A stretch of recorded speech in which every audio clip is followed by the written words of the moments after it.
Premier sujet de discussion, le meurtre de Philippine. Est-ce qu'on est face à une faillite de l'État ? RMC, les grandes gueules. Dans tous les cas, Bruno Retailleau, le nouveau ministre de l'Intérieur, l'a dit, il veut agir. Particulier, voire les préfets, on a bien compris que ça, c'est la question des OQTF, les obligations de quitter le territoire français. Mais le meurtre de Philippine, quand on regarde point par point, on se rend compte que finalement, c'est une défaillance administrative judiciaire. Oui, parce que l'État n'a pas su protéger Philippine de ce prédateur sexuel. Il faut préciser quand même que ce jeune Marocain est en France depuis l'âge de 17 ans.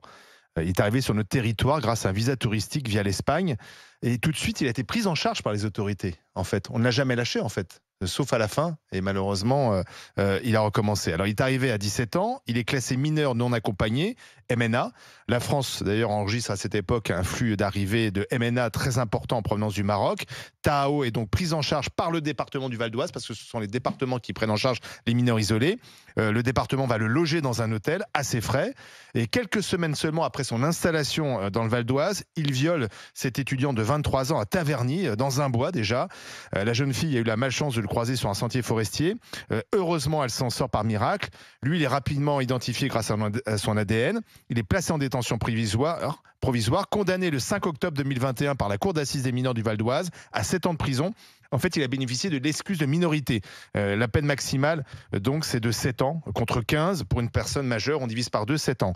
Il n'a fait que 7 ans, bénéficiant de remise de peine, ça c'est assez classique.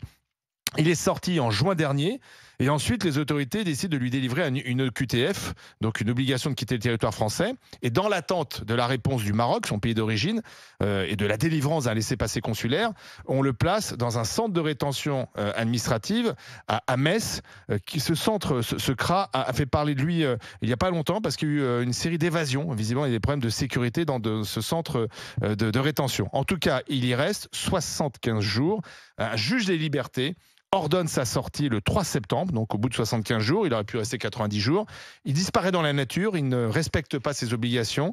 Et le lendemain, et alors là c'est terrible, le 4 septembre, le Maroc délivre enfin le laissez-passer consulaire. Le problème c'est que lui, on ne sait plus où il est. Alors, il y a plusieurs questions. Moi, il y a 2 questions quand même que je me pose. C'est comment la juge, parce que c'est une juge, une femme, peut-elle avoir remis en liberté le suspect alors qu'elle reconnaissait elle-même que la menace à l'ordre public n'était pas exclue ? Et pourquoi la France se limite-t-elle à 90 jours de rétention administrative quand la justice européenne peut autoriser 18 mois ? Est-ce parce qu'il y a un manque de place ? S'il était resté peut-être plus longtemps en centre de rétention, eh bien, on aurait pu l'expulser. Mourad ? C'est un drame.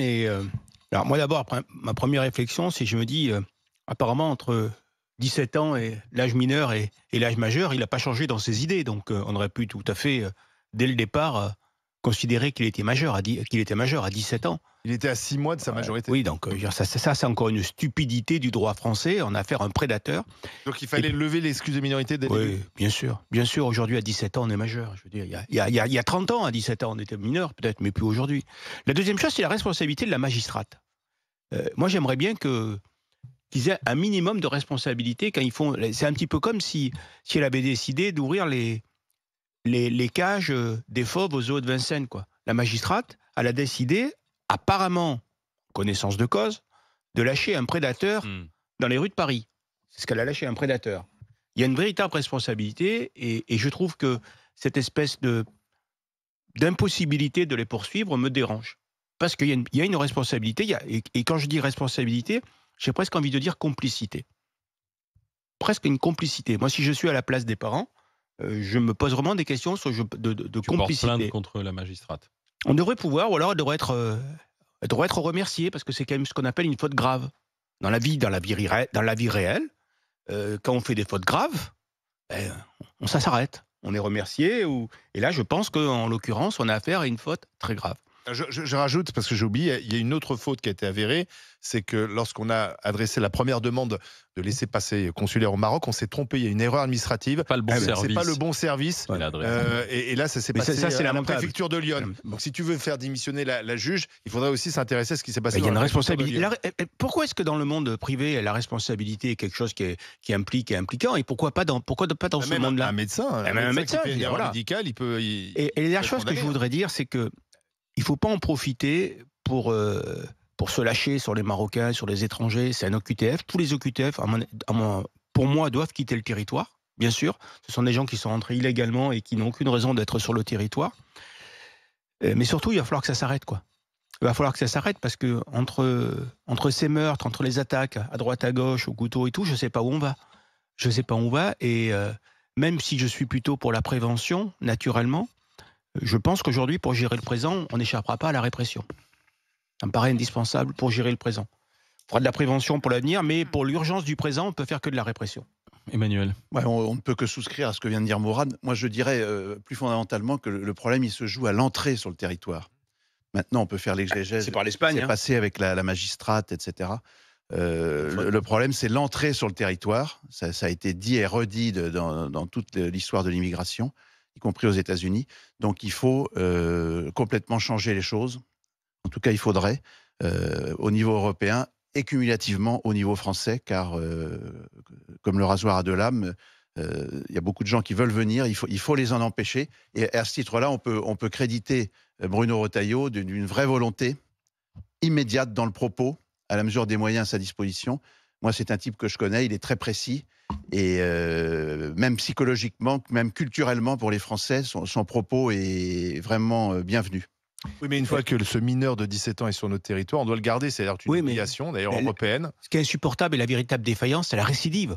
Oui. Ça, c'est insupportable, la récidive. On n'a pas le droit. Non, on n'a pas le droit. à protéger. Tu dis une obligation européenne, mais ça, c'est du droit à la con. Il faut changer les règles. Ouais, oui, on change les règles, on fait la page blanche, on en met tout ça, et le type, on le on fout dehors. Ouais, on s'adapte au monde réel, quoi. Au monde d'aujourd'hui. Dans le cul, s'il faut. Sauf qu'une fois qu'il est chez nous, il est identifié, il est emprisonné. Parce que parfois, certains échappent au filet. Mais là, on l'a entre nos mains, en quelque sorte. Donc on peut empêcher cet homme de recommencer. Non, on n'a rien entre nos mains. On n'a rien entre nos mains, puisque un truc qui s'appelle la souveraineté, on l'a bradé. Je ne me sens pas concernée. Traité de Maastricht, j'ai pas dit oui. La Constitution européenne, j'ai pas dit oui. Donc personnellement, je ne me sens pas comptable des délires aujourd'hui qui font que la France n'a plus aucune souveraineté sur son sol. Mais on est juste à payer les conséquences de 30 ans de décisions politiques. Donc aujourd'hui, c'est pas ni Monsieur Macron, ni Monsieur le garde des Sceaux, ni Madame la juge qui est responsable.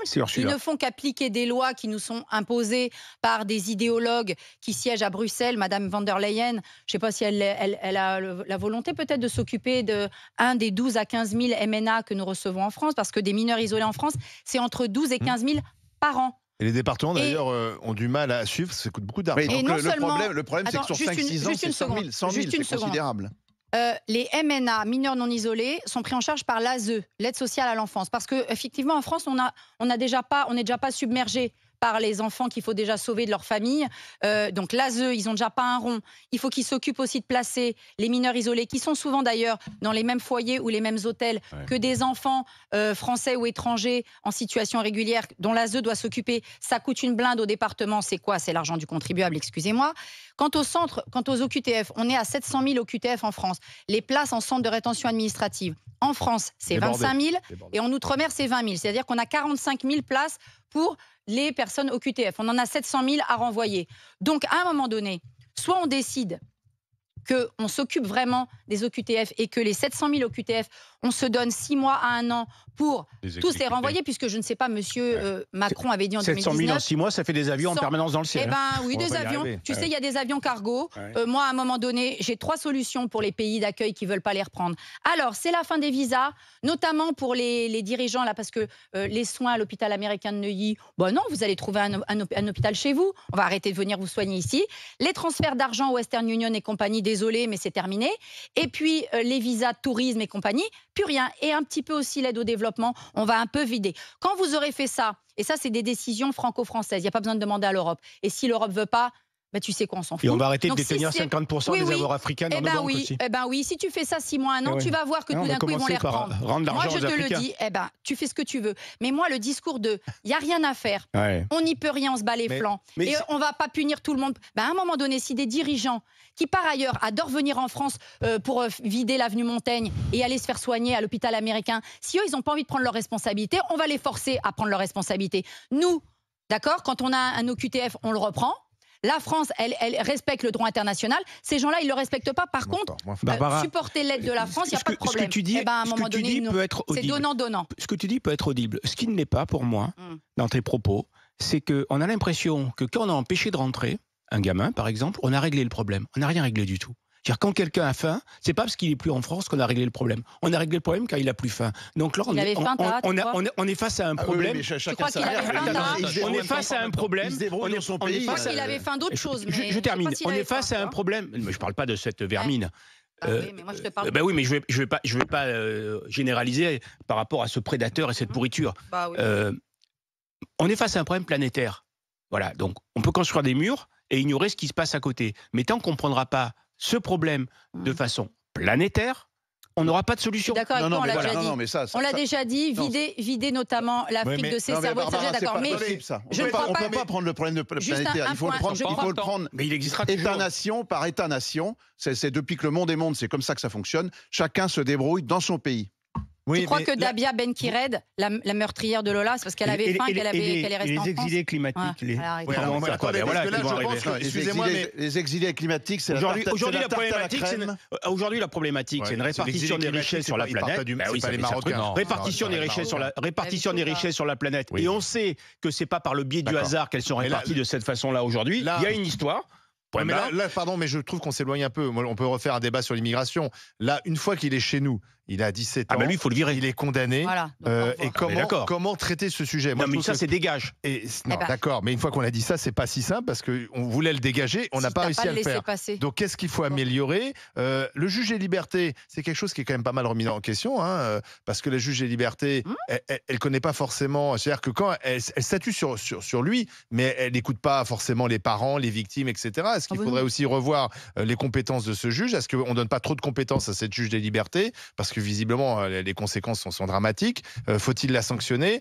Les erreurs, la préfecture de Lyon, pardon, qui va payer aussi ? Est-ce qu'il y aura mais il faut arrêter une de titiller les goujons avec du droit à tout bout de champ. Il faut des règles claires et boum, on applique les règles. Et l'excuse de minorité, est-ce qu'effectivement, entre 16 ans et 18 ans, il ne faut pas lever l'excuse de minorité ? Oui, parce qu'on a affaire à un prédateur. Tu as des constitutionnalistes qui te disent qu'on peut très bien changer la Constitution et faire en sorte que ce ne soit plus le juge qui est garant des libertés individuelles, mais l'administration. Voilà. C'est tout à fait possible de le faire. Il faut juste du courage politique.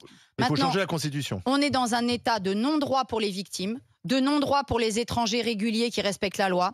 On est dans un état de non-droit pour les citoyens français qui respectent le droit. Par contre, on est dans un état de droit pour les prédateurs, pour les violeurs, pour les délinquants, qu'ils soient étrangers ou français. Là, eux, c'est leur droit. Et je vais vous dire, cette magistrate, je la connais pas, mais c'est le même genre de magistrat qui épinglait sur le mur des cons le papa de Anne-Lorraine Schmitt, qui a été assassiné dans le RER. Mais si, c'est le même style, c'est-à-dire que quand la victime... Elle n'est pas forcément syndicale, mais juste une chose, quand la victime...